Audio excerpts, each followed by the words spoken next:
Hai guys, jumpa lagi di Draw with Diane. Kalian apa kabar? Sehat-sehat dan baik-baik ya? Kali ini aku nggak mau ngobrolin metode menggambar atau cara-cara menggambar, karena ini bukan video tutorial, tapi aku pengen ngobrol-ngobrol sama kalian soal situasi kita semua sekarang ini, sembari ngegambar. Ya, about that coronavirus atau COVID-19.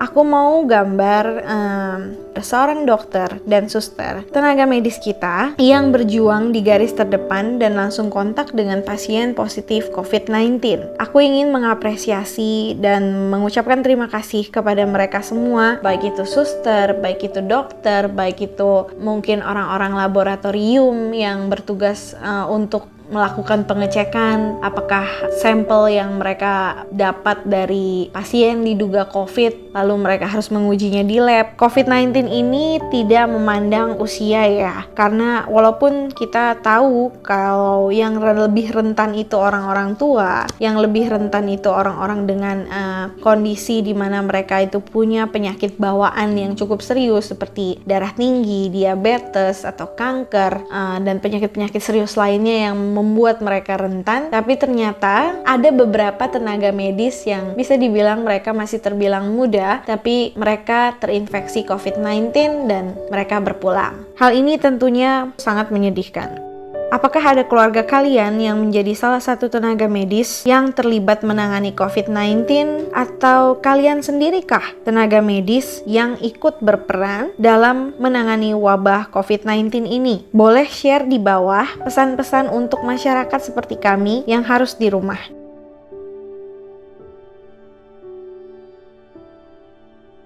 Kasus yang kemarin sempat viral, terjadi penolakan jenazah dari perawat RSUP Karyadi Semarang yang memang positif COVID-19. Perawat ini tadinya akan dimakamkan di TPU Sewakul di Ungaran Barat, Kabupaten Semarang, tetapi karena terjadi penolakan oleh warga di sekitar TPU, maka perawat ini akhirnya dimakamkan di Bergota, Kompleks Makam Keluarga Dr. Karyadi, Kota Semarang. Kejadian ini menyita perhatian publik yang pastinya aku yakin kalian juga tahu masalah ini, kalian pasti dengar, kalian pasti lihat video-video yang viral, video-video ketika terjadi penolakan oleh warga, ketika petugas-petugas yang akan memakamkan dihalang-halangi warga, ditolak warga. Tentunya ini sangat menyedihkan sekali ya kalau sampai seperti ini.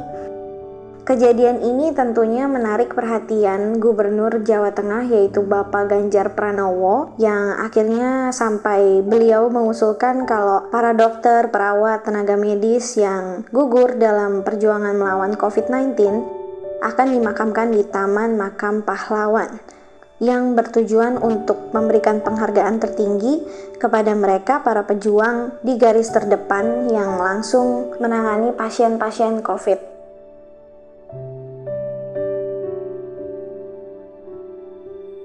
Aku juga dengar banyak cerita yang wow, itu sangat mengiris hati sekali, seperti tenaga medis yang tidak bisa pulang, mereka terpaksa tidur di rumah sakit, mandi di rumah sakit. Banyak dari mereka yang masih bertugas tidak berani pulang ke rumahnya karena beresiko besar menjangkiti orang serumah mereka. Sementara mereka pasti sangat merindukan keluarga mereka. Mereka juga punya keinginan, rencana-rencana, jadwal yang sebelumnya mungkin mereka sudah buat untuk bisa menghabiskan waktu bersama keluarga mereka, anak mereka, suami mereka, istri mereka. Mereka aja untuk pulang ke rumahnya mikir, sampai ada yang cari kos untuk nggak pulang ke rumahnya. Tapi itu pun sudah cari kos, malah diusir sama yang punya kos. Pemilik kos tersebut tidak mau kena resiko tertular COVID. Belum lagi dikabarkan banyak petugas kebersihan di rumah sakit yang mengundurkan diri juga karena takut terinfeksi COVID-19.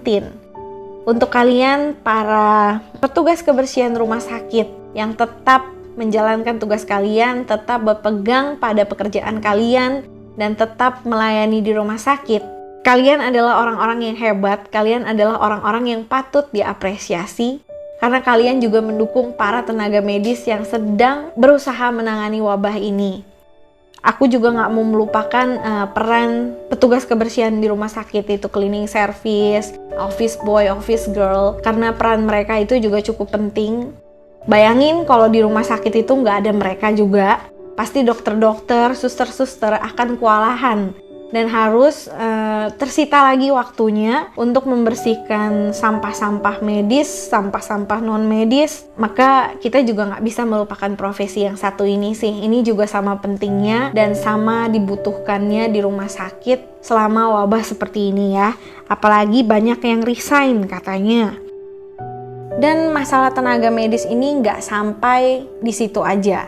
Mereka dikabarkan kekurangan APD, alat pelindung diri, yang dimana itu penting banget ketika mereka kontak langsung sama pasien COVID. Bayangin, mereka yang sudah pakai APD aja, itu nggak menjamin mereka nggak terinfeksi, apalagi kalau APD langka. Dan aku dengar sampai ada yang pakai jas hujan gitu, sebagai pengganti APD karena mereka kehabisan APD. Dan masih aja ada orang-orang di negara kita yang berusaha mencari keuntungan dari masalah ini ya, dari pandemi ini. Mereka menimbun APD, mereka menimbun masker, mereka menimbun sarung tangan medis. Yang itu tuh kayak di mana sih sebenarnya kemanusiaannya mereka? Ini sebenarnya merupakan tantangan banget bagi tenaga medis ya. Belum lagi masalah-masalah masyarakat yang sebenarnya itu merugikan tenaga medis ya. Kayak kalian pasti pernah dengar kan kasus ibu-ibu mereka pakai APD buat belanja ke supermarket. Mereka pakai sarung tangan operasi, surgical gloves gitu buat belanja ke supermarket. Ya, coba bayangin, udah APD langka, ditimbun, kalau ada harganya di markup, terus udah gitu masyarakat pun ikut-ikutan beli gitu. Jadi yang kayak tambah langka gitu kan, tambah susah. Dalam menghadapi wabah corona ini, banyak orang pasti khawatir, banyak orang pasti cemas dan berpikir bagaimana kalau aku terjangkit. Tapi sikap waspada yang disertai rasa egois ini juga tidak bagus. Karena coronavirus ini bukan tentang kita dan keluarga kita saja, tapi juga tentang keluarga banyak orang. Tapi karena ketakutan, banyak orang yang menjadi egois dan tidak memikirkan sesamanya lagi. Hand sanitizer diborong semuanya. Akhirnya harganya melambung tinggi. Masker waktu awal-awal langka, susah. Sampai akhirnya kita semua dianjurkan untuk pakai masker kain. Yang penting pakai masker. Peraturan juga berubah dari khusus yang sakit saja yang menggunakan masker menjadi semua orang harus memakai masker ketika keluar rumah. Banyak hal-hal yang memicu kekhawatiran, tapi kita tidak boleh lupa kalau kita ini tidak sendiri. Kita harus bisa memikirkan orang lain juga. Kalau kita bersikap sebagai yang penting aku, yang penting diri aku, yang penting aku sendiri aman, keluarga aku sendiri aman, terus kita menjadi yang egois, nggak memikirkan orang-orang lain, ya mereka itu justru menjadi rentan dan mereka juga bisa jadi resiko bagi kita yang mungkin nggak sengaja ketemu mereka di jalan. Kita ketemu siapa aja loh di jalan gitu. Makanya kalau menurut aku pribadi, penting banget mikirin diri sendiri, tapi bukan berarti kita menjadi egois. Waspada, tapi tidak perlu egois. Waspada, tapi jangan sampai merasa kalau it's all about me, it's all about my life. Terus orang lain enggak. Ya, kita sama kayak orang lain kan. Kita punya kehidupan. Sama juga para dokter, para tenaga medis, mereka juga punya kehidupan. Mereka punya keluarga. Mereka anak dari seseorang. Mereka ibu dari seseorang. Mereka suami dari seseorang, istri dari seseorang. Sama seperti kita semua pada umumnya yang punya keluarga. Tentulah mereka dirindukan dan mereka merindukan keluarganya. Maka kita harus mendukung mereka meskipun kita nggak menerima bantuan mereka. Kita nggak langsung menerima jasa mereka, para tenaga medis, karena kita mungkin sehat ya, kita nggak di rumah sakit, kita nggak sakit, kita nggak perlu ke rumah sakit. Makanya kita nggak terima jasa mereka langsung nih sekarang. Tapi sebenarnya mereka berada di garda terdepan itu juga untuk kita-kita gitu loh. Jadi walaupun kita nggak menerima langsung jasa mereka, bukan berarti itu nggak buat kita juga gitu. Tapi itu juga buat kita sebenarnya gitu. Kita masih mending, kita terjebak di rumah, kita terkurung di rumah, tapi bersama keluarga kita. Kita punya waktu untuk berada bersama dengan keluarga kita. Yang tadinya mungkin nggak punya waktu, yang satunya sibuk, jamnya nggak pernah ketemu satu sama lain, jadi karena sama-sama di rumah, jadi punya waktu. Tapi para dokter ini, para perawat ini, mereka aja untuk pulang ke rumah takut. Aku rasa kita nggak patut sih mengeluh kalau, wah ini rencanaku jadi batal, wah aku bosen, aku bete, aku merasa dikurung, merasa ini dan itu. Memang pasti kita bosan di rumah terus. Kita yang terbiasa jalan, yang terbiasa nge-mall, nongkrong sama teman, tapi harus apa di rumah? Ya mungkin teman-teman yang merantau sendirian di kos, mungkin beda cerita ya. Tantangan terbesarnya pasti rindu keluarga, tapi tak bisa jumpa. Memang gak banyak yang bisa dilakuin sih kalau udah begini. Apalagi sekarang udah ada kebijakan-kebijakan pemerintah yang melarang kita untuk mudik. Ya menunda lah, kita harus menunda untuk mudik. Bagi yang merantau, sementara ini dilarang mudik, ditunda dulu mudiknya. Apalagi ini sudah masuk bulan puasa dan pasti yang menjalankan ibadah puasa seperti tahun-tahun sebelumnya, seperti biasanya sudah berencana untuk mudik, untuk berkumpul kembali dengan sanak saudara, dengan orang tua yang ada di kampung halaman. Pasti sedih sekali, tapi ya kita harus bisa beradaptasi dengan kebijakan-kebijakan pemerintah, kebijakan-kebijakan yang baru ini, supaya masalah ini cepat terselesaikan, tidak semakin banyak yang terjangkit. Maka kita memang sementara waktu harus mengikuti aturan-aturan yang ada, kebijakan-kebijakan yang ada untuk kepentingan kita bersama.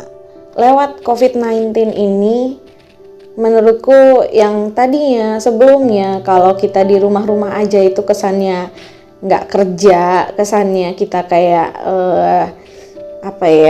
kesannya kita kayak orang yang gak berguna, orang yang di rumah aja gitu kan, kayak dianggapnya malas-malasan, gak ada kegiatan dan sebagainya. Tapi justru lewat wabah COVID ini, ketika kita memutuskan untuk di rumah saja, kita juga berkontribusi membantu para tenaga medis yang berjuang di rumah sakit. Di rumah-rumah aja itu gak selalu artinya mager-mageran, gak selalu artinya kita gak ada kerjaan juga, tapi kita bisa berkesempatan untuk mengerjakan apa yang tadinya tuh gak sempat kita kerjain. Misalkan tadinya kita gak punya waktu untuk melakukan suatu hobi tertentu, tapi kita jadi punya waktu untuk hal itu. Apalagi kita sekarang di era internet seperti ini, tutorial-tutorial bisa kita cari, kita cobain di rumah. Dan yang paling penting, kita punya waktu yang banyak untuk mendekatkan diri kepada Tuhan. Aku harap kalian semua baik-baik. Jangan lupa jaga kesehatan, jangan lupa makan makanan yang bergizi, jangan lupa rajin olahraga, jangan lupa minum vitamin supaya imun kalian tetap terjaga. Dan paling penting jangan panik, jangan stres, karena kalau kita stres atau kita panik, imunitas kita pasti turun, imun kita pasti melemah. Oke, sampai sini dulu. Jangan lupa subscribe yang belum subscribe. Jangan lupa komen di bawah cerita kalian, pandangan kalian tentang wabah corona ini, atau kalian punya wish apa, atau kalian yang tenaga medis mungkin nonton ini. Kalian bisa komen, kalian bisa tulis pesan-pesan untuk kita sebagai orang awam yang non-medis ini. Atau kalian yang punya cerita, mungkin anggota keluarga kalian tenaga medis yang langsung menangani wabah COVID ini, kalian boleh berbagi cerita di kolom komentar. Atau kalian juga nih yang di rumah-rumah aja, bosan, pengen cerita apa, berbagi, kalian punya kreativitas apa, boleh tulis di kolom komentar. Sampai jumpa di video selanjutnya. Aku usahain bikin tutorial yang menemani kalian selama di rumah aja. Oke, Draw with Diane, drawing confidently beyond the limits. Bye!